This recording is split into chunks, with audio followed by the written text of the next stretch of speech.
Welcome back to TMN Television. We are again joined by Dr. J. Self. So a popular topic that has rose from this election is sort of the legitimacy of the third-party candidates. Some are saying that if you vote for them, you're kind of throwing away your vote. Some people believe that they kind of don't have the opportunity to win this election, but some people say that voting for them morally, it kind of fits their values and kind of where they're at. So what is your stance on the third party this year? My stance is kind of immaterial, but the idea here is we have fundamentally been a two-party system for years and years and years. And it's very difficult in our system to develop a third party just by virtue of the way the system is set up and the way we vote. We vote for individual candidates, we don't vote for parties. So that makes it much more difficult in our system of democracy versus, say, a parliamentary system to have the existence of a third party or fourth party. So, but if you align with the Libertarian Party or the Green Party, or if that's where your policy views are, and that's what you think, that's where you should vote. And it's the only way that those parties will ever grow is if people vote for them. So, along with that, there have been some people saying that they don't align with anyone, and so they're not going to vote. Do you think there is ever a reason for people not to vote, and why? Yeah, that's a bit of a tricky question in that legally, obviously, no one has to vote. You're not required by law to vote. So yes, you can argue that you're making a protest vote by not voting. But at the same time, then what you're doing by not voting is allowing other people to dictate who will govern you. By not voting, you're giving that right up. You're giving up that privilege to other people. So it's where do you find that balance? I think that's a difficult argument to make, to say that it's a protest to not vote, but that's just my personal opinion. So I know we were kind of talking about this a little bit earlier, but how do you think people's ethics and values have played into this election? Do you think people are making their choice for president based on policy or based on their own values and morals and what they see in the candidates? It's actually both. It really is. Your policy positions spring out of your values. So you take, for example, the issue of abortion.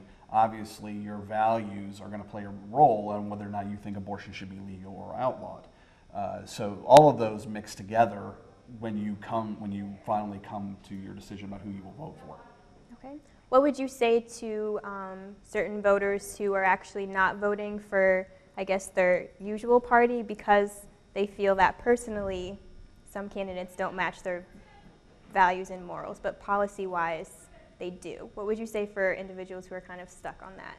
You mean, are you referring to the Trump campaign in particular? Actually, both. Okay, I know, yeah. There are some people, liberals, that don't feel they can vote for Hillary because of her ethical concerns, her email lapses, things like that. And then there are a lot of Republicans that don't think they can vote for Trump because they don't think he really embraces the values that they do. And for them to switch their vote to a party maybe that they're not registered with or that they don't identify with, it's perfectly common to do that. And you saw this most commonly, or the one most recently, you saw this in the 1980s with what are now called Reagan Democrats. Okay. We talked about this a little bit earlier about how we've seen a lot of kind of argumentativeness surrounding this election. What is it about voting that brings out the best and worst in people? I think what it is that we're taught as young, as children and as we grow up, there's 4 things we shouldn't talk about in polite conversation: sex, religion, money, and politics. And usually, almost every presidential campaign involves those 4 things. And so that's when we start moving away from discussing things in a rational manner and start discussing them in a more emotional manner. And emotions can get out of hand pretty quickly, especially when we're around family. Do you feel like, because this is part of our public forum where we're supposed to interact and discuss things, do you feel like that really helps us or hinders us in the way of democracy in this country? I think it can do both, actually, but it has to be a careful balance of them.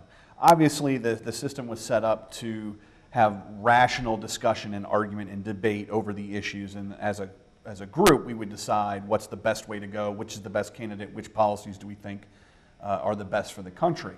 But at the same time, rationality doesn't always carry the day.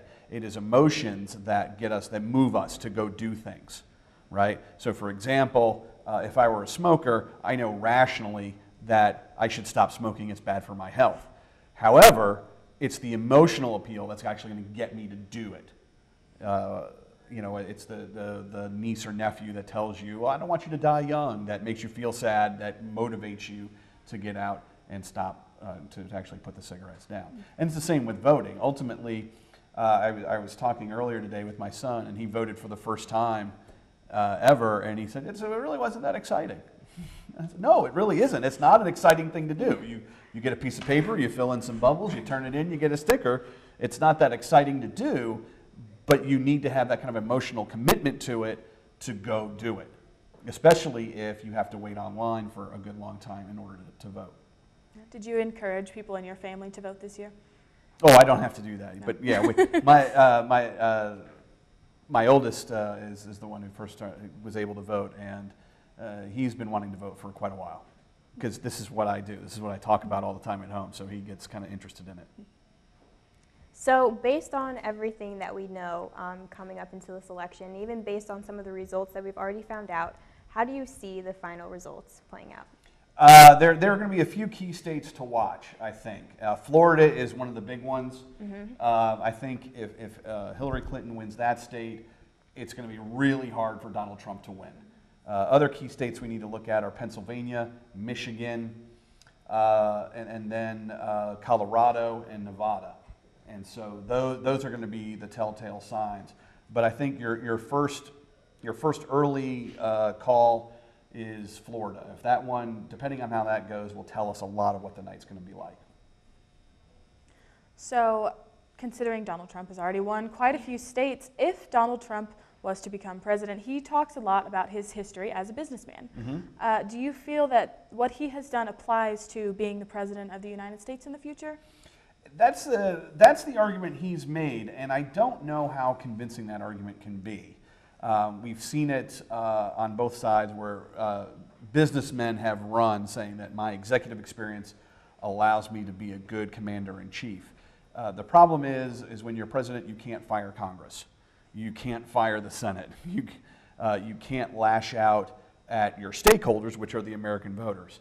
So, does he have to worry about fiscal responsibility? Sure. Those are things that we care about. There are some analogies that work, but overall, it's one we really haven't seen. It's not an argument that's been a winning argument over the history of presidential elections. Thank you so much for joining us tonight, Dr. Self. We are going to move over to live coverage at KTRM.